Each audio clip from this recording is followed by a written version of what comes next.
Hoje a gente vai falar não só sobre comida, nós vamos falar sobre o que as pessoas estão comendo quando ninguém está olhando. Exatamente. A gente sabe que quando a gente fala do universo alimentação, todos nós temos as nossas preferências alimentares e isso se mistura com sentimento, com prazeres, e a gente leva isso muito mais além, atrapalhando ou até mesmo ajudando, porque não vamos dizer que ter um bom prato, uma satisfação seja uma coisa ruim, porque nem sempre é ruim. E hoje eu quero começar falando um pouquinho sobre isso, junto com a minha colega aqui, que é a Isabela, psicóloga. Nós trabalhamos juntas na clínica, no Instituto Martins, trabalhando juntos com pessoas obesas, e não só com obesidade, mas todas as complexidades de tratamento de alimentação e comportamento. E eu quero começar fazendo algumas perguntas para a Isabela, que é perguntar para ela: as pessoas comem porque têm fome ou as pessoas comem porque querem calar alguma coisa?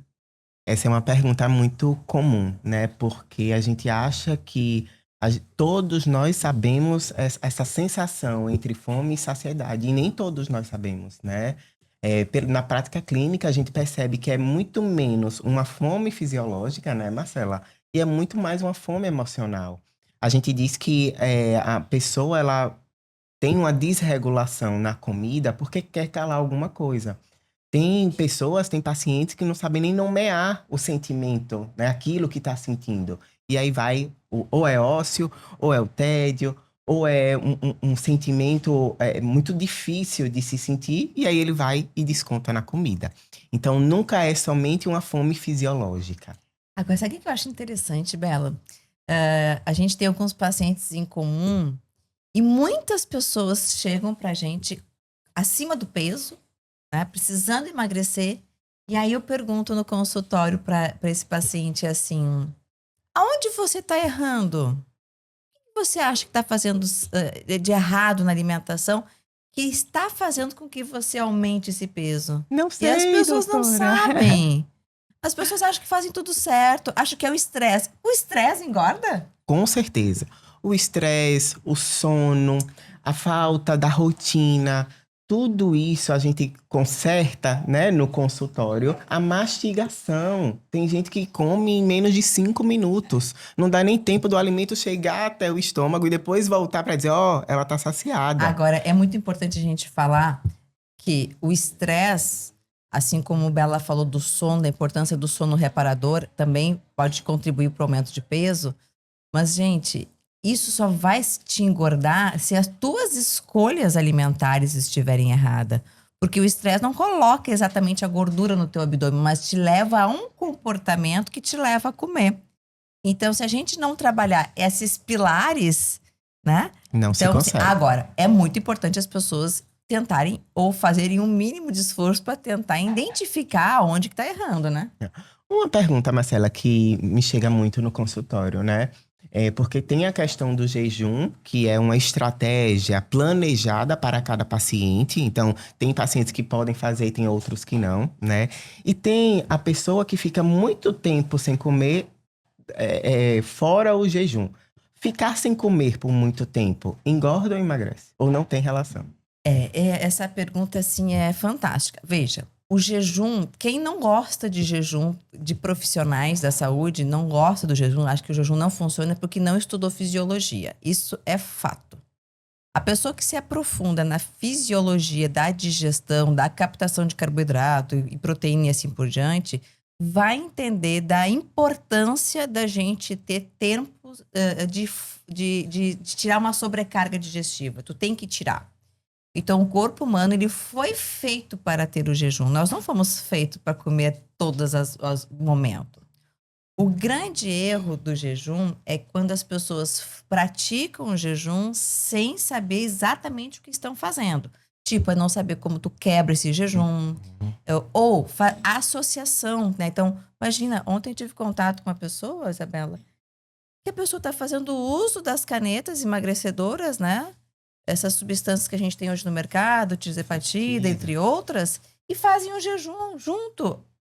Olha, porque é mais fácil, claro que é mais fácil. O Sem medicamento fome, tira a né? tua fome. Completamente. Mas não, como é que tu vai emagrecer naturalmente pelo medicamento e ainda pratica o jejum? Então, quer dizer, vai perder massa magra, vai ficar toda flácida, A dor o de cabelo vai cabeça, cair, o cabelo vai cair, tu vai ficar com aquela cara, aquele cabeção, como o povo fala, né? Fica aquele o corpinho, aquele corpo de cabeção, caneta, né? Que o corpo de povo caneta. chama. Gente, então, assim, é muito importante a gente entender que o jejum realmente é uma técnica muito boa, funciona, não para qualquer um, como você disse, Mas né? tem que ter estratégia, Mas né? tem que ter estratégias muito bem organizadas. E a gente vem para aquela pergunta, né, Isabela? O que que tu acha que falta nas pessoas? Disciplina ou falta de objetividade? E essa história é magnífica, né? Essa história de, é só ter força de vontade. Gente, dá vontade de atacar um no pescoço, né? Porque se fosse só força de vontade, todos nós seríamos magros, né? A questão da falta, a falta da força de vontade é mais uma questão moral do que uma questão científica, digamos assim, né? É muito fácil você julgar o outro e dizer, é só força de vontade. Vai dizer isso para uma pessoa que trabalha 10 horas por dia, que demora 2 horas para chegar em casa, chega em casa cansado, 8 horas da noite, para pensar no que vai fazer, né? E ter força de vontade para a cozinhar e fazer a sua atividade física. Vai falar de força de vontade para uma lavradora que passa 10 horas trabalhando com enxada na mão e tem ainda que chegar em casa, organizar filho. Então, a gente precisa entender que não é só força de vontade. Se fosse isso, todos nós seríamos magros, né? É a questão de estratégia alimentar, são as nossas crenças, são as nossas emoções, é uma falta de estrutura, de rotina, de sono, de mastigação. Tudo isso tem que ser visto e planejado em consultório e com a equipe Não, e multidisciplinar. aí tu tá falando sobre isso, Isabela, e me chama muito a atenção da mulher, né? Não desmerecendo o homem, né? Mas assim, a mulher, principalmente aquela mulher 40 a mais, que tem multifunções, né? Que é aquela mulher que trabalha, que tem filho, que tem marido, que tem que dar conta de tudo dentro de casa e ainda tem que ser gostosa. Porque a Exato. sociedade impõe que as mulheres têm que ser assim, Essa assim. cobrança não é muito Essa para o homem, cobrança. né? E hoje em dia a mídia cobra que as mulheres estejam dentro disso. E aí vem a frustração. E Bela, a mulher acima dos 40 anos, ela está no seu auge da sua produtividade profissional. Às vezes é onde ela chegou, ela trabalhou todo o tempo para chegar onde Para ela chegar onde ela está. está. Então ela ainda tem muita ladeira para subir. E aí vem as frustrações, porque vem a alteração hormonal, aí vem o É climatério, isso aí vem a que eu ia te perguntar, né? menopausa. É porque é mais difícil para a mulher, depois dos 40, emagrecer. É, são fatos que realmente fazem toda a diferença, né? Primeiro, a gente tem que entender que existe uma oscilação hormonal. Então, a mulher começa a ter oscilação na progesterona, no estrogênio, então já começa a alterar. Quando a gente começa a ter oscilação hormonal, alguns sintomas a mulher começa a sentir. Então, ela começa a ter mais prostração, ela começa a ter mais facilidade para fazer gordura na região abdominal, ela começa a ter uma facilidade de perda de massa muscular, ela começa a ter uma mudança do seu corpo. O sono já não é tão reparador, associado, claro, a toda a tua história de vida, né? Então, Exato. todo que a gente acabou de falar, né? O estresse e tal. Um histórico de restrições de De dietas, restrições, aí né? faz Um dieta, efeito emagrece, aí sanfona. tudo isso. Só que é muito importante as pessoas entenderem que a mulher, depois dos 40 anos, ela emagrece, gente. Não me venham com essa teoria que a gente emagrece em qualquer idade, com 40, com 50, com 60, não tem idade. O que você precisa é de estratégia para esse momento que você está vivendo e, obviamente, a disciplina. E disciplina é como se fosse um músculo. Nós treinamos todos os dias a Até disciplina. ter um resultado, né? Daqui a 3 meses, Até 2. aquilo virar um hábito, né? Porque primeiro a gente começa com aquela coisa mecânica para virar disciplina. Depois vira um hábito. Quando aquilo vira um hábito, né? Tanto é que a gente vê muito no consultório, né? Os pacientes bariátricos que estão malhando, ou já estão 3 anos operados, estão malhando todo dia. Eles chegam hoje no consultório e falam assim: Marcela, me tornei o que eu mais que eu tinha mais temia. medo, né? Que é o rato de academia, né? E eu sempre falo, né, para todo e qualquer paciente que está começando esse processo de emagrecimento, O comportamento alimentar, ele não é fraqueza, não é força de vontade, ele é aprendizado e contexto.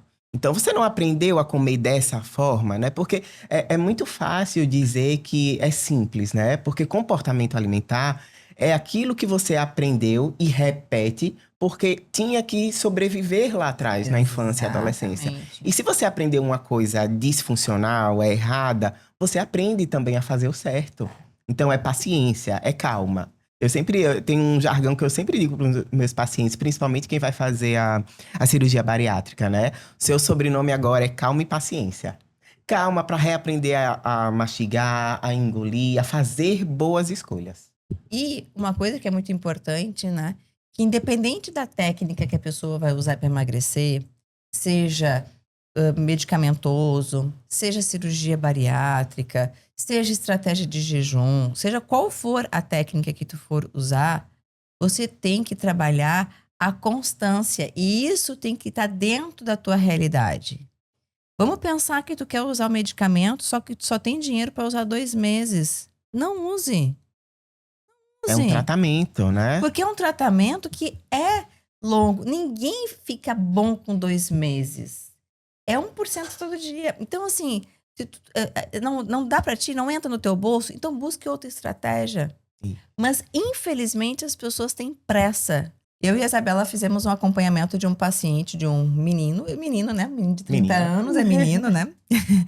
E ele nos procurou para fazer a cirurgia bariátrica. Era um paciente acima do peso, paciente com hábito Muito desregulado o comportamento, né? trabalhava em casa, em home office. Ele trabalha para uma multinacional e aí ele acaba ficando trabalhando em casa. Então, um hábito bem sedentário. Buscou a gente para fazer o acompanhamento para a cirurgia bariátrica.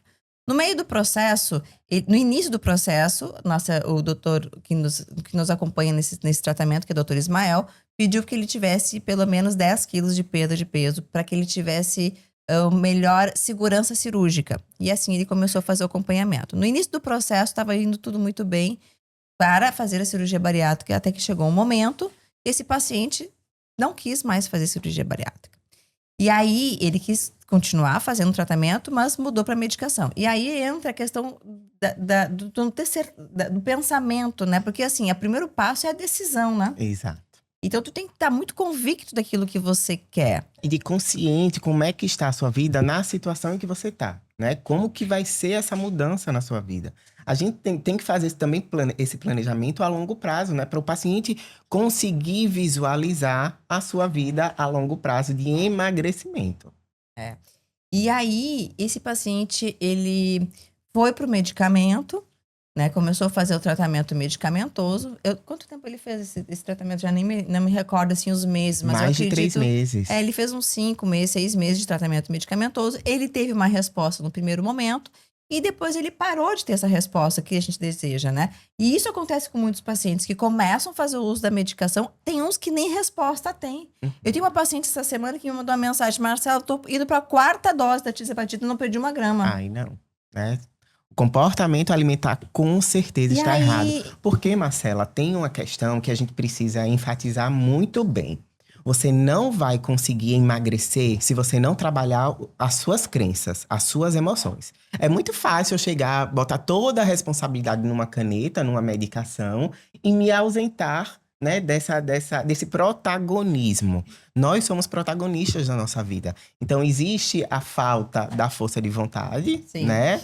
Existe, mas existe a falta da disciplina. Então, a gente precisa tomar partido disso. Então, esse paciente, eu lembro muito bem, ele tinha muita dificuldade de controlar, de administrar esse comportamento alimentar, né? Então, eram dúzias, né, de uma alimentação tal, não vou ser tão específica aqui, né? Claro. Que fazia ele inchar, que fazia ele engordar, e ele achava que era muito natural aquilo. E toda vez que a gente puxava o assunto do comportamento alimentar, não, tá tudo ótimo. Tá tudo ótimo. Não consegue identificar, né? E aí esse paciente foi para o tratamento medicamentoso, passou esses 5, 6 meses, percebeu que a resposta dele não foi significativa e aí ele mudou de ideia pela segunda vez, né? e resolveu aí voltar para a cirurgia bariátrica, né? Então ele volta para a equipe para tentar fazer a continuidade do tratamento para a cirurgia bariátrica. Resumindo, até hoje esse paciente ainda não operou. Isso já faz mais ou menos uns 2 anos que ele vem nesse processo. Então, como é importante a pessoa estar preparada? Uma outra situação que me aconteceu, que é uma história muito interessante, e esse meu paciente é uma outra história.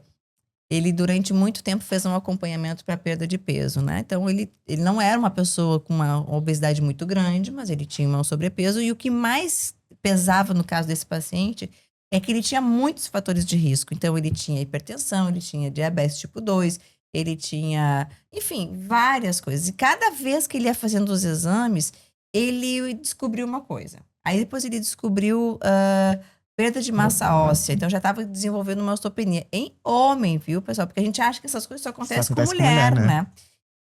E a gente perdia 1 quilo e ganhava meio, perdia 3, ganhava 2. E ele ia nessa luta aí durante muito tempo, mais ou menos uns 3 anos nesse processo. Até que eu indiquei para ele cirurgia bariátrica e ele foi com aquele negocinho para casa, né?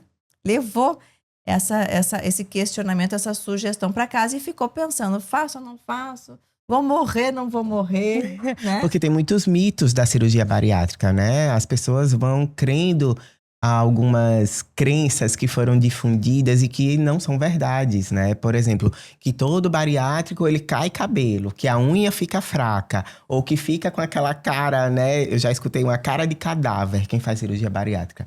E tudo isso é uma inverdade, porque existe o paciente que segue a bariátrica, é um tratamento. Não é que fiz a cirurgia, pronto, acabou, resolveu o meu problema. Ela é um tratamento. Então, se você não se empenha, né, para participar ativamente como protagonista desse tratamento, você pode ter o reganho de peso daqui a 2 anos de cirurgia, né? Então, tem a parte nutricional que é extremamente importante. É extremamente importante. Da suplementação, né, Marcela? E tem atividade física. Claro, uma coisa não anula a outra, né? São somas, né? E aí, esse paciente, associado ao peso, às comorbidades e tal, e aí eu sugeri, ele foi para casa e depois ele voltou para mim e falou assim, Marcela, pensei sobre o que você me falou, sobre a sua sugestão, e eu vou fazer cirurgia bariátrica. Agora, com uma condição. Eu digo, lá vem, né? Se eu morrer...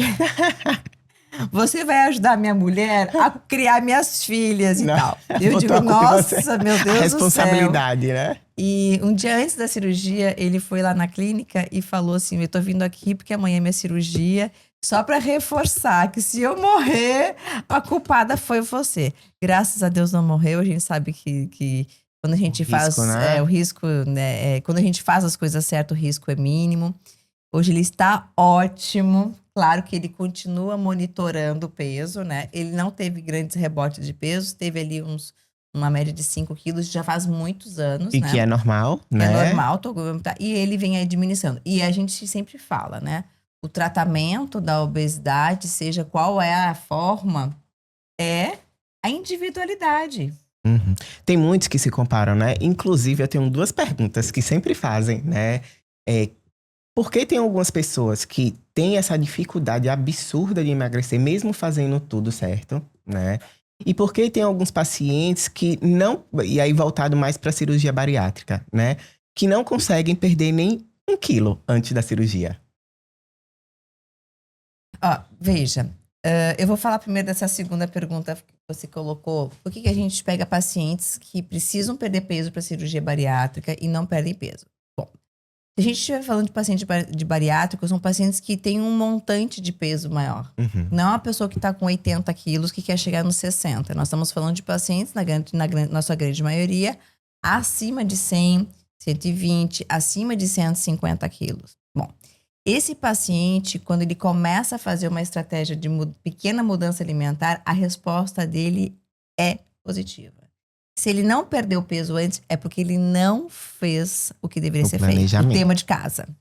Tanto é que a gente vê esses programas de como é que é? Quilos mortais, não sei se vocês já viram. Uhum. Onde o médico fala, eu preciso que tu perca 50 quilos antes da cirurgia. E no próximo mês eu quero que tu volte pra mim com 20 quilos a menos. Aí tu pensa, 20 quilos em um mês, uma pessoa que tem 250 quilos, é possível. É possível. Não é possível uma pessoa de 80 quilos voltar no fim do mês sem nenhum auxílio, voltar com 70. A Uhum. não ser que a pessoa não coma, faça coisas absurdas, né? Que potencializam uma desnutrição. Então, assim, se a pessoa não emagrece nesse momento, é porque realmente ele não fez. E a primeira pergunta? É, porque mesmo alguém fazendo um planejamento certinho de dietas, mesmo assim não consegue emagrecer. É, Principalmente mulheres que chegam. mulher. Isso acontece muito com mulheres 40 a mais. Porque provavelmente eu tenho outras vertentes que estão interferindo naquele processo. E não é só deixar de comer. Então, veja, eu atendi esses dias uma mulher de 60 anos que precisava emagrecer por questão de saúde, mas ela também estava muito incomodada com o peso. E ela fazia de tudo e não emagrecia. Fizemos os exames clínicos, fizemos exames hormonais, corrigimos o aspecto de deficiência, que isso é uma coisa que interfere. Vitamina D baixa Ah, sim. atrapalha, B12 baixa, tu não ganha músculo. O zinco baixo, tu vai ter queda de cabelo no teu processo de perda de peso. O ferro baixo, tu não vai ter vontade de malhar, tu vai ficar prostrada. Então a gente corrigiu esse aspecto nutricional dela e fizemos uma estratégia que cabesse na realidade dela, naquela idade dela, na rotina dela, e ela Uhum. começou a fazer. Essa paciente perdeu 15 quilos, 60 anos. Eu não tô falando de uma menina de 15, de 30. Uhum. Tô falando de uma mulher de 70. Aí eu perguntei pra ela, agora eu quero que tu me responda. Uma mulher de 60 anos, 50 anos, é possível perder peso? Ela começou a rir. Ela assim, é possível. O que me faltava era aprofundar um pouco mais no que meu corpo tá falando, porque as pessoas não querem se ouvir. As Aham. pessoas pegam ali, eu quero ser assim, olha aqui, se a vizinha tá assim, eu também quero ser, mas o teu corpo dá sinais, o teu corpo mostra o que você tá precisando e as pessoas não querem Não ouvir. querem, né? É porque muitas vezes é a dor emocional, na maioria das vezes, né? É a solidão, é o vazio, é a tristeza, é a ingratidão, é frustração. Enfim, pode ser tanta coisa que a gente vai automatizando esse comportamento, né? Então, por exemplo, eu antes de estudar sobre comportamento alimentar, eu chegava em casa exausta de trabalho, eu sentava no sofá e comia o que tivesse à frente, né? Cheguei até alguns episódios de compulsão alimentar, até que epa, peraí, tem alguma coisa errada, né? Eu comecei a escutar mais o meu corpo. E é isso que a gente também ensina em consultório, né? Vá aprendendo as sensações do seu corpo.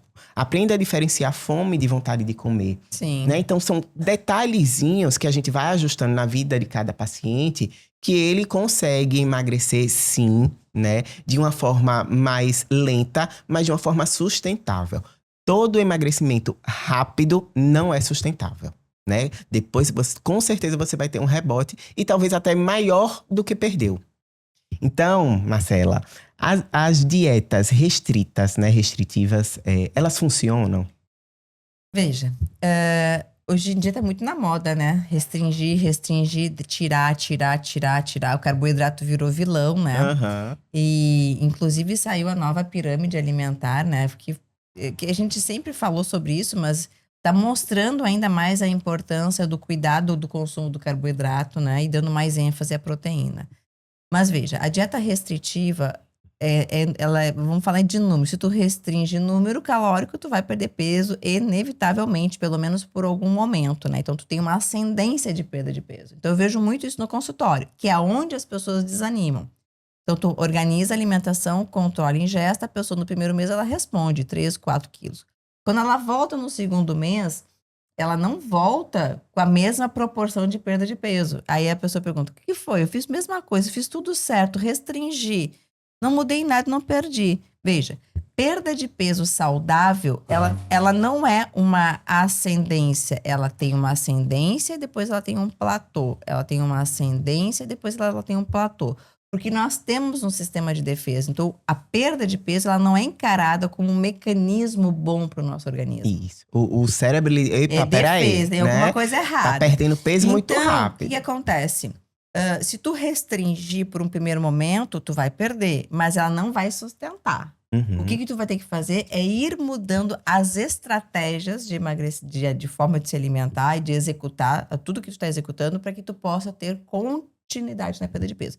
E aí é onde as pessoas desanimam. Ah, eu vou comer, eu não perco mais. Eu parei. Eu vou comer porque não adianta, não sei o que. Aí vai lá, desanima, come e sai comendo tudo que vê pela frente, né? Uhum. E uma coisa que é interessante, Bela, que eu acho que tu deve ver muito isso no consultório, né? As pessoas têm um vínculo com a alimentação muito forte. A comida acalenta, É. a comida é aconchego, A comida né? é fonte de prazer. E não deve deixar de ser, né? Claro. Só deve se tornar mais consciente, menos automatizada na nossa cabeça. Agora, uma coisa é fato. Essas pessoas que fazem alimentação sozinha, porque tu não vê um obeso comendo na rua, é engraçado, né? Uhum. Vai na festa, não come nada. Vem a Vai num vergonha, vem restaurante, a o obeso não culpa. come nada. Aí chega em casa, faz aquelas orgias alimentares. E não precisa ser um obeso, pode ser até uma mulher ali que quer emagrecer, mas come um chocolate escondido. Aham. Explica um pouquinho, né, sobre o que é essa exclusão, né? Para vocês terem a noção do quão importante é você ter profissionais especialistas no assunto, né? Porque você pode passar por um processo de emagrecimento e nem detectar que você tem ou uma compulsão alimentar ou episódios de compulsão alimentar, né? Porque essa orgia alimentar que a gente fala, né? Pode ser um episódio de compulsão alimentar, que você come absurdamente uma quantidade que a maioria das pessoas, né, não é normal para a maioria das pessoas, e depois vem a culpa, vem a frustração, e esse ciclo se repete, porque a culpa vai me deixar com uma sensação de incapacidade. Tá vendo como eu não consigo, como eu sou incapaz, né? E o ruído externo das pessoas contribuem para isso, né? Ah, é só fechar a boca, porque você não consegue, eu consigo, né? Ainda vem essa comparação, né?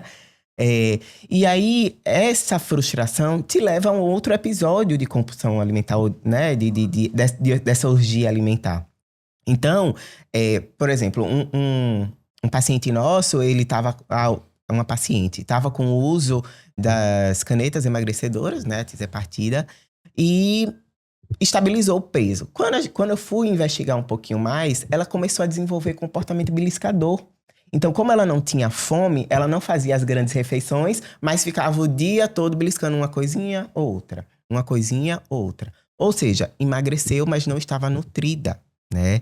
Então, a gente precisa entender, tá, se eu desenvolvi episódios de compulsão alimentar, como que deve ser o tratamento, né? Porque não é igual a um emagrecimento normal. Sim. Porque essas dietas restritas levam a mais compulsão. Sim. Não, te leva a compulsão.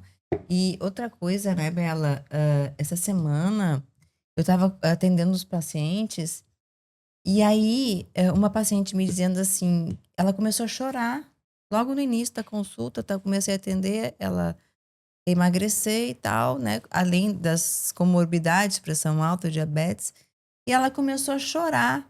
E aí eu falei, tá tudo bem e tal. Ela assim, Marcela, eu não aguento mais as pessoas me chamando de sofrido. gorda, as pessoas tocando, dizendo que não vai me dar uma carona porque eu não entro no carro. A pessoa dizendo que eu não posso sentar na mesa com ela porque eu vou quebrar a cadeira. O amarrar o cadarço, As né? pessoas tocam na ferida, dela, né? Ela assim, eu não aguento mais passar por isso. Então eu preciso, não é nem por estética, é porque eu preciso provar para as pessoas que eu posso sim andar num carro, que eu posso sim sentar numa cadeira, que eu posso sim voltar até a minha dignidade. Vou chegar bem perto, né, para vocês escutarem. A gente precisa perder o medo de não constranger as pessoas, né? Porque a pessoa tá ali te constrangendo, dizendo que você não consegue fazer isso ou aquilo por conta do seu peso, dizendo, né, que você é feio por conta do seu peso, e a resposta tem que ser igual. Então, perca o medo de constranger aquela pessoa que está te constrangendo. Constranja também não pedir sua opinião, obrigada e ponto. Vira as costas e tchau. E às vezes, sabe o que é pior, Bela? Essas pessoas não são pessoas estranhas, não. Vem da família. Da família, das pessoas que estão do lado. Aquelas pessoas que deveriam apoiar, muitas vezes são aquelas pessoas que estão colocando o dedo na ferida. Porque tem uma coisa que a gente não entende, né? Quando eu tenho episódios ou uma compulsão alimentar, há um hipofuncionamento, né, uma diminuição do funcionamento do nosso córtex pré-frontal, que é responsável pelo raciocínio lógico, né? Então, não há muito raciocínio na escolha do alimento, na quantidade do alimento. Eu vou lá e faço automaticamente. Quando a gente vai tornando esse comportamento mais consciente, aí ele deixa de ser automático. Então, percebe a importância dessa consciência, da parte psicológica do emagrecimento. Sem terapia, você não vai conseguir perder peso de forma sustentável. Terapia, eu acho que é uma das coisas mais... Assim, pra mim, terapia sempre foi importante, sabe? Eu acho que depois da pandemia, eu acho que as pessoas começaram a enxergar isso de uma forma diferente. E se aprofundar mais e ter mais interesse e necessidade de fazer um acompanhamento. Então, qualquer tratamento que a pessoa vá fazer, o aliar a mente... Até porque, esses dias, gente, eu estava assistindo um podcast daquele psiquiatra Augusto Cury. Ele é fantástico, eu gosto muito de ouvir assim, os vídeos dele. E ele falando que a pessoa com quem a gente mais conversa é a nossa mente. Exato. Então, a gente já acorda pela manhã falando com a tua mente. E dependendo dos primeiros pensamentos que tu tem ao longo do dia, é como você vai definir como vai ser o teu dia. Então, se tu começa teu dia pensando coisas ruins... Pegando o celular. Pegando o né? celular, ou tendo pensamentos que não te constroem, provavelmente teu dia não vai ser legal e tu não vai ter uma boa evolução. Então, a nutrição, ela não é diferente disso. E entender que cada vez mais, inclusive essa pirâmide alimentar aí, nova, que saiu, americana, eles estão batendo na tecla da comida de verdade. Exato. E eu tava lendo Menos rótulos, ontem, né? eu tava Menos lendo embalagens. ontem que depois do aparecimento dessas canetas, desses medicamentos todos, tá tendo um movimento nas empresas de fast food, diminuiu drasticamente O as consumo. vendas de fast food e de porcarias. Olha o quanto isso vai impactar. E de bebida alcoólica também, né? Bebida alcoólica também. E sem falar que a geração mais nova, né? Não a minha, né? Tá Mas a vindo geração muito mais lá dos saudável. 30 anos estão com uma pegada totalmente diferente da nossa época. Porque tem Quer dizer, mais tu já estaria informação. mais nova, Não, né? também, né? A minha geração foi bem dos industrializados, né? Das baladas, da bebida Isso. alcoólica Do e tal. biscoito recheado, da bebida láctea, né? Pronta, sabe? E a gente precisa entender que ninguém repete padrão porque quer, mas porque aprendeu a sobreviver dessa forma, né? Exatamente. Lá em casa, por exemplo, eu aprendi que tudo se comemora com comida. Então, se eu tô triste, eu vou pra comida. Se eu tô feliz, a gente reúne todo mundo pra festejar somente com comida. Quando, Marcela, a gente vai instigando esse paciente, tá, mas quais são outras coisas que lhe dão prazer?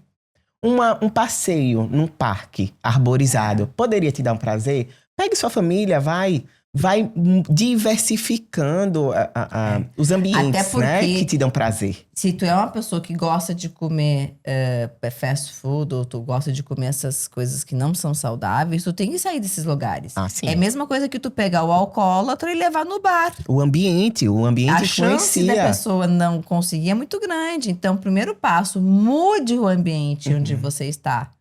Né? Ou se você não conseguir, porque às vezes esse ambiente é dentro de casa mesmo, tenha comportamentos diferentes. Tente se isolar, tente ter um jeito diferente. Eu estava vendo um vídeo essa semana de uma mãe com hábitos ruins de alimentação e os filhos indo no mesmo caminho. E depois mostra ela mudando os hábitos, né? Ela não comprando mais fast food, não comprando mais biscoito, comendo comida de verdade. E os filhos, ela largou o celular e pegou um livro. E aí os filhos se refletindo aquilo ali. Então, além disso, quem é pai e mãe aí tem que entender a responsabilidade que tu tem perante tudo da forma como tu vive. Exato. Então não adianta tu querer ter péssimos hábitos de vida e tu querer que teu filho e tua filha seja maravilhoso. Que e não faça boas escolhas, não. né? Até porque a gente só tem uma geladeira em casa, a gente não tem duas geladeiras. Então, assim, a forma como você vai se alimentar vai influenciar em todos os aspectos. Ou seja, né, comportamento alimentar é aprendizado e contexto. A gente aprende a comer desregulado, a comer disfuncional, mas a gente também aprende a comer mais consciente, deixar de tratar a comida como algo moral, né? É proibido, é permitido, é um alimento ruim, é um alimento bom. Não, é um alimento que não é tão saudável assim para o seu corpo. Então, quando a gente para um pouco e tira um pouco o peso dessa moralização, né, da comida, a gente tem um relacionamento mais leve e mais saudável, né, com a comida, né? Com a alimentação. Verdade, é verdade. Tá. Vou retomar a questão do jejum, né? Porque tem no Eu acho que ela quer fazer jejum. No consultório. Eu faço, tá? Depois sei. que eu fui pra você, eu aprendi. Mas jejum funciona pra todo mundo? Ou jejum é uma modinha, uma fase? Não, jejum não é modinha. Jejum é fisiologia. Ponto. Isso é fato, tá? Infelizmente, as pessoas trouxeram a prática do jejum como uma moda, mas isso não é moda. Não serve para todo mundo. Tu tem que, porque assim, o jejum explicando rapidamente o que é. É quando tu para de ter glicose circulante e teu corpo para de produzir insulina. Então, tu não tem como captar glicose. Tu não captando glicose, tu não vai ter a glicose como energia rápida. Aí o teu corpo vai ser obrigado, já que ele não tem glicose, a beta-oxidar a gordura que tu tem no teu corpo para poder fazer ter energia. Uhum. Só que esse mecanismo de sair da glicose e ir para gordura, algumas pessoas podem ter dor de cabeça, se sentir mal, ficar tonta, porque não é um mecanismo que o teu corpo quer. Ele quer a glicose, porque é mais fácil, sabe? Para ele, não precisa trabalhar muito, né? E tu beta-oxidar gordura sai mais caro, tu tem que pagar mais ATP, tá mais, né? Então ele tenta. Então, assim, algumas pessoas não têm indicação porque precisam treinar o seu corpo para isso. Obviamente que tem um público, né, de criança, gestante, nutris, idosos, pessoas. Agora, engraçado, pessoas que estão em tratamento de câncer, é super interessante o jejum. Obviamente que orientado. Por quê? Porque quando tu não tem glicose circulante, tu ajuda a potencializar, a acabar com as células cancerígenas.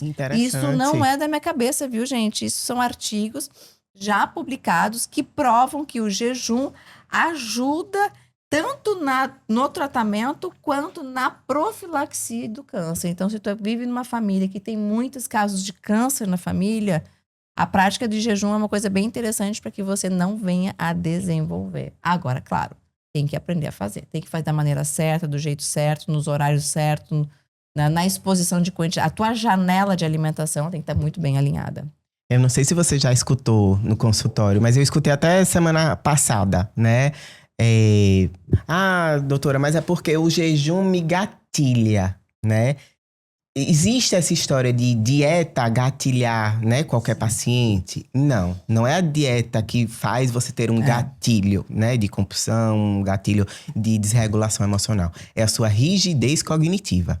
Então, se você tiver um planejamento alimentar, né, correto, se você educou o seu paciente, né, do que funciona, do que não funciona para ele, do que é um alimento saudável, do que não é um alimento saudável. E se você trabalhar essas crenças e essas emoções, o emagrecimento vai ser maravilhoso. Só vai. Então, não é a dieta, é a sua rigidez cognitiva. Agora, essa semana, sabe, Bela, eu atendi uma paciente que eu fiquei impressionada que ela não é um caso isolado, não, viu? Tem vários casos assim. É uma paciente que também em busca de perda de peso. E sabe o que me chamou a atenção nela? Nela foi mais impactante ainda, mas é bem comum.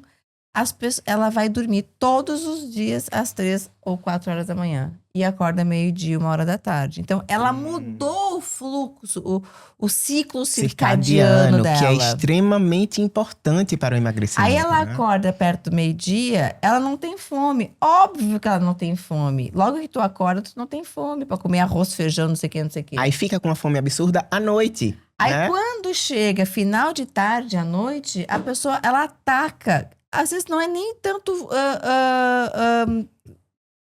assim, um alimento ruim. E nem é um alimento ruim que ela come. Às vezes até comida normal. Uma macaxeira, um ovo, um queijo e tal. O problema é o volume. Porque por mais que a comida seja... É que nem esses doce fit. Ah, Marcela, eu não tô mais comendo doce, só como doce fit. Tu não tá fazendo nada? Uhum. Lamento te informar. É duro ouvir isso, né? Porque tu tá pagando caro, porque esses doces fit são caros, e tu não tá fazendo nada. E às vezes não são nem são tão saudáveis assim, né, Mas Marcelo? não tem açúcar. Sim, não tem açúcar. Mas assim, por mais que seja feito com ingredientes saudáveis, por mais que seja feito, tu não tá educando o teu corpo a não produzir insulina, tu não tá diminuindo a captação. Então, tu tá dando um tiro no pé. E tá reforçando esse comportamento, esse vício, talvez, por doces. Você não tá conseguindo tratando. flexibilizar isso. Não trata. Tu pode fazer o quê? Comer um doce fit uma vez na semana, depois do almoço. Ok. Agora, achar que tu tá fazendo grande coisa porque tá comendo doce fit, tu não tá fazendo. E aí, essa paciente, quando chegava às 7, 8 da noite, ela comia macaxeira, ovo linda, plena, maravilhosa. Só que quando dava meia-noite, que ainda faltava mais 4 horas pra ela dormir, ela tinha fome. Só que o que ela ia fazer? Ela ia comer comida de verdade. Realmente ela comia, mas ela comia arroz, feijão, farofa, carne, salada, mas ela comia um volume num horário onde o teu corpo Tá não. reduzindo, né, o O funcionamento. teu corpo tá tentando produzir melatonina pra você dormir, os teus hormônios GH tá tentando funcionar, que isso vai funcionar com melhor efetividade quando realmente tu tá dormindo e não quando você está acordada. Exatamente. Então, gente, eu percebo como isso não é muito da nossa geração, eu acho que é mais dessa geração. Essa troca de ciclo circadiano, as pessoas serem mais noturnas e viver é catastrófico para a saúde de todos e principalmente para as mulheres. Principalmente quem tá passando pelo processo de cirurgia bariátrica, né? Que precisa emagrecer antes da cirurgia. Não, Bela, tem exemplo melhor do que a maternidade na vida de uma mulher? O primeiro ano do filho da mulher é o ano onde a mulher mais envelhece. É impressionante. Desafiador. Por quê? Porque a mulher não dorme, ela tem que amamentar. Então, não que seja ruim, não é isso. Mas essa privação do sono e essa desorganização é onde a mulher se acaba. Todo mundo se acaba. E é onde a mulher também vai se apagando, porque precisa dar essa atenção, né? Essa prioridade ao filho, né? Eu tenho pacientes que só foram se enxergar enquanto mulher depois de 5 anos, depois de 8 anos do filho. Imagina. Né? E aí são 5 anos em que você se abandona. E aí perde o marido, né? Porque o homem não é obrigado a aguentar, né? Bagulho, né? Da mesma forma que a gente também não, né? Exatamente, né? Então, assim, eu acho que a gente tem que ter a dignidade, né? Dos dois lados. Dos não tô dois falando lados, só da mulher, né? Exatamente, porque o homem também tem uma responsabilidade sobre né? isso. Porque só se impõe em cima da mulher, mas ninguém é obrigado a aguentar, né? Exato. Ô, Marcela, essa semana eu atendi uma paciente que tá fazendo uso das canetas, né, emagrecedoras, e aí ela tem um comportamento extremamente destrutivo, que ela se pesava todos os dias. Ih, Nossa Senhora. Todos os dias. Você recomenda esse comportamento ou não? Como é que você faz isso no consultório? Não, olha só. O se pesar dá uma coceirinha, né? A gente gosta de ver o número descendo, né? Isso é uma coisa que mexe até para nos dar um norte no sentido se a coisa tá sendo pro lado certo ou não. Mas veja, gente. O se pesar todo dia não é mentalmente saudável. Porque, veja, o nosso corpo, o processo digestivo que a gente tem, ele muda conforme o que a gente come, e isso muda o grau de inchaço. Então, por exemplo, se tu pega um dia onde tu come um percentual maior de carboidrato do que o outro, a digestão do carboidrato, ela puxa água. Então, pode ser que a tua resposta na balança não seja a que você quer. Mas você tá em processo de perda de peso. Então, assim, eu gosto de orientar meus pacientes. Se a pessoa não consegue, se aquilo é muito, muito assim, é no máximo uma vez por semana e na sexta-feira, tá? Ótima, de manhã. Ótima dica. Ou quinta, não na segunda. Não na segunda, porque segunda é o dia nacional do início de tudo, né? Então, assim, não é a hora. Tá um pouco mais inchado, porque não fez talvez a atividade no final de semana, não né? Fez, saiu, bebeu, comeu, né?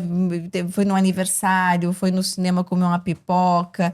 E a gente faz mais edema. Então, a segunda-feira não é o melhor dia. O melhor dia é na sexta, na quinta ou na sexta, que é quando o teu corpo já eliminou, que é quando, né? É. Em termos psicológicos, isso é altamente destrutivo, né? Também recomendo uma vez, na verdade, eu recomendo uma vez a cada 15 dias, mas o paciente que não se segura, uma vez por semana, né? Porque pode ocorrer uma consequência que a gente chama de fusão mental, né? Eu acredito que eu sou um critério, eu acredito que eu sou um número. Então, se eu não chegar, né? Eu tô com 80, digamos assim, né? Se eu não chegar aos 62 quilos, eu sou um fracasso, né? Eu sou incompetente, eu não consigo nem fazer isso. Então, essa fusão cognitiva, né, que a gente chama, é altamente destrutiva. Então, ao mesmo tempo que a gente vai trabalhando esse emagrecimento, a gente vai trabalhando essa rigidez cognitiva e alinhando expectativas, né? Porque, às vezes, um paciente de cento e tantos quilos, ele não vai chegar aos 60. Depende de cada paciente, de cada corpo, de cada funcionamento, né? Metabólico que chama, né? Não, e é engraçado como as pessoas projetam, os pacientes projetam lá, às vezes em mim, um resultado. Não tá dando certo, né, Marcela? Tipo, a Marcela, você vai... Tu acha que eu vou emagrecer quantos quilos esse mês? Gente, veja, se eu tivesse esse poder, né, de saber quanto que a pessoa vai perder no mês, eu não tava mais aqui. Eu tava agora numa praia, milionária. Mas não é assim que a coisa funciona, tá, gente? São várias coisas que interferem. Obviamente que se ela seguir um padrão orientado que é ali, eu posso dar uma estimativa. Mas tem várias outras coisas que podem interferir dentro daquele resultado. Porque a pessoa não tá do meu lado no confinamento, onde eu possa monitorar. Ah, deixa eu contar uma história pra vocês aqui rapidinho que eu me lembrei. E essa é a história mais linda que eu tenho no consultório até hoje, tá? É uma história mais linda que eu tenho. Eu comecei a atender uma paciente, ela devia ter em torno, sei lá, de uns 100 quilos, mais ou menos. E ela não foi para fazer cirurgia bariátrica, ela foi para se educar, para organizar a alimentação. Ela tinha dores articulares, então ela tinha uma série de problemas e ela precisava emagrecer. E a gente começou a fazer um maravilhoso trabalho de emagrecimento, treino, e ela foi indo, foi emagrecendo, foi emagrecendo. E ela perdeu quase, assim, uns 35 quilos. Tá. Em quanto tempo? Em mais ou menos em uns 2 anos, mais ou menos. Tá? Ótimo. 2 anos um pouquinho. Quando ela emagreceu todo esse peso, ela chegou pra mim um dia no consultório e falou assim, Marcela, eu tava pensando em fazer cirurgia plástica. Queria fazer minha mama e meu abdômen. Eu super apoiei, né? Eu digo, pô, que legal, bacana, vamos fazer e tal, vamos se preparar pra isso e tal. E ela... mas só tem um detalhe, eu não tenho família aqui em Aracaju. Ela só tinha ela e um cachorrinho. Ela só tinha uma irmã que morava em Fortaleza. Então ela queria fazer lá para que a irmã pudesse dar esse suporte para ela. E aí ela foi falar com a irmã para marcar lá e fazer a cirurgia em Fortaleza. Quando ela retornou da cirurgia, quando ela retornou para a próxima consulta, um mês depois, eu perguntei para ela, e aí, já combinou com a tua irmã? Vai estar tudo certo, vai fazer cirurgia lá? Ela disse, não, Marcela, não vou mais fazer não, minha cirurgia. Aí eu disse, não vai mais fazer. Por que não vai mais fazer? Não, porque a minha irmã não vai poder me ajudar, ela tá envolvida em outros projetos, não tem como e tal. Então, como eu acho melhor que eu não vou fazer. Eu digo, não, tu vai fazer. Tu vai fazer, nós vamos juntas decidir o cirurgião e tu vai pra minha casa, porque quem vai cuidar de você vai ser eu. Aí ela, oi? Mas eu tenho um cachorro. Eu digo, não tem problema, você e o cachorro também. E assim a gente fez. Ela escolheu o cirurgião mais confortável, operou, acompanhei ela em todo o processo cirúrgico. Essa paciente foi para minha casa. E foi uma cirurgia bem grande, muito grande, porque ela tinha muita pele, então foi assim muito delicado o pós-operatório dela, né? E o pós-operatório de cirurgia reparadora é complicado. Então, assim, aí eu tinha uma secretária e eu falava assim pra minha secretária, olha, quando for 10 horas, tu leva o lanche dela. Aí quando eu chegava pra almoçar, eu almoçava com ela, então, mas eu deixava toda a programação alimentar dela pra minha secretária ajudar ela. Nesse período que ela esteve na minha casa de pós-operatório, que foi mais ou menos uns 45 dias, a paciente ficou na minha casa, ela perdeu mais 3. Ela sentou louca pra mim ir embora dessa casa, porque aqui eu tô passando fome. Eu digo, viu só? Aqui vai tudo certinho. Então, assim, hoje ela tá super bem. Ela até chegou uma época a ter um pouco de rebote, mas já retornou ao peso dela. eu digo que ela é uma rata de academia, malha hoje. E a gente tem, assim, hoje não é mais vínculo paciente e nutri, né? Hoje a gente é amigas, né? Porque foi uma história de superação. E isso mostra que todo mundo consegue e o que as pessoas precisam é se aliar a pessoas que te estendem a mão, que te ajudem, E porque o sempre vai quanto, aparecer. e o quanto o contexto social ele é importante, né? Como você falou. Como que essa paciente, por exemplo, se fosse fazer uma cirurgia bariátrica, como que ela seria acompanhada sem essa rede social, né? Sem uma rede para apoiar ela? Eu sempre gosto de chamar algum familiar na nossa última consulta, antes da cirurgia, porque esse familiar ele também precisa entender, né, o que é a cirurgia, quais são os processos, o que é que pode ter de alteração. Então, no processo de Sim. emagrecimento, também, o contexto social e a sua rede de apoio são extremamente importantes, né? Eu sempre digo, tu tem que se somar a pessoas que vão realmente te estender a mão. Te chamar para ir pro bar, muita gente vai chamar. Agora, te chamar para fazer uma caminhada na praia, para você fazer uma atividade física, para que você possa conseguir evoluir, são poucas pessoas. Então, é tentar identificar pessoas valiosas que possam somar no teu tratamento. Então, essa história, acho que foi a história mais longa da minha vida no consultório, né, em termos de sucesso. Foi uma história maravilhosa, linda, que terminou, que hoje a Virou uma gente amizade, virou uma né? amizade muito, muito bonita. E a gente consegue hoje perceber que ela tá super bem, porque foi lento, gradativo, consciente. Exato. E aí, as pessoas dizem que a gente não deve se envolver com o paciente, né? Gente, é impossível. É impossível. A semana passada eu até me emocionei com uma paciente que ela tá fazendo uso de caneta. Aí ela falou bem assim: na verdade, a gente começou antes dela começar com as canetas, né? E aí, antes dela começar com as canetas, ela já havia perdido acho que 5 quilos. Quando que na vida ela nunca tinha conseguido perder 1 quilo. E olha, Marcela, a gente não falou em nenhum ponto lá da sessão sobre comida. A gente só regulou um pouquinho a vida dessa pessoa, né? Porque realmente era uma rotina extremamente estressante. Ela era esposa, dona de casa, empresária, enfim, cuidava da mãe, acamada. Então era uma rotina realmente muito estressante, né? Aí ela, antes de começar, eu disse, tá, então acho que agora já dá pra gente começar com a caneta. Vamos tentar? Aí ela, vamos, né? Mas deixa eu dizer uma coisa, Isabela. E aí começou a chorar, né? E, enfim, gente, eu comecei a chorar junto com ela. Porque ela chegou, eu não imaginava, né, que eu conseguisse emagrecer sem trocar o meu plano alimentar. A gente nem trocou, a gente ajustou sono, mastigação, rotina, começou a fazer atividade física, e aí ela perdeu 5 quilos. E aí eu devo tudo à terapia, porque foi a terapia que me fez perder É. e conseguir ter acreditar que eu sou capaz de conseguir eliminar peso, né? E aí somente ajustando algumas coisinhas que são extremamente importantes para a alimentação, para o emagrecimento, né? É. É lindo, né? É lindo de ver essas histórias, esses sucessos, porque também nos traz, assim, nos mostra que a gente tá no caminho certo, Ai, é que a tão gente gostoso, tem. né? É bom demais, né? Quando a gente vê que a gente consegue, né? Claro que nem a gente não tem só flores, às vezes a gente tem muitas frustrações, né? Mas o importante é que as coisas vão evoluindo bem, né? Exatamente. Bom, eu acho que a gente bateu papo hoje, falamos de tudo um pouco, né, Bela? Falamos um pouquinho de comportamento, força de vontade, perfil alimentar. Enfim, não para, né? Assunto a gente tem muito, a gente poderia ficar aqui acho que uma Horas. semana, horas falando, mas a ideia é trazer de uma forma clara, direta, histórias reais, né?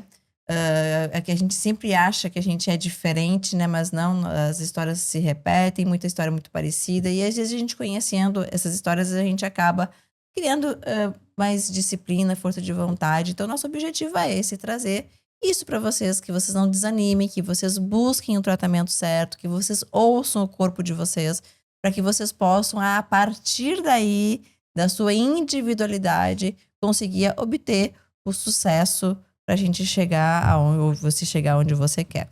Quero agradecer a Bela, né, Belíssima, Ai, por eu que estar aqui agradeço, comigo, né? nesse debate, né, que hoje em dia a parte da psicologia em si, é o coração, é a alma de qualquer Exato. tratamento, né? Se a gente não trabalha a mente, a gente não consegue organizar esse corpo, né? Porque é a mente que comanda tudo. Você já tentou levantar da cama com sono, né? E você vai no automático. Você não quer levantar da cama, mas você precisa. Então é 1, 2, 3, levantou, eu tenho que trabalhar. Então, tudo com consciência fica mais leve. Ninguém repete padrão porque quer, minha gente, né? Repete porque aprendeu a sobreviver. Mas é aprendizado e contexto. Então, se você aprendeu de uma forma, você também consegue aprender de uma forma mais saudável, de uma forma mais funcional. E eu que agradeço, né, o convite, né? Os nossos encontros sempre são maravilhosos. Marcela é uma pessoa que você quer andar junto o tempo todo porque ela te explode de ideias, né? É uma criatividade infinita, né? Então eu que agradeço. Obrigada, Bela. Pessoal, fiquem aí pro próximo, né? Vídeo não falta para vocês assistirem. Eu tenho certeza que vocês vão ver muita coisa boa por aí. Até a próxima. Até já.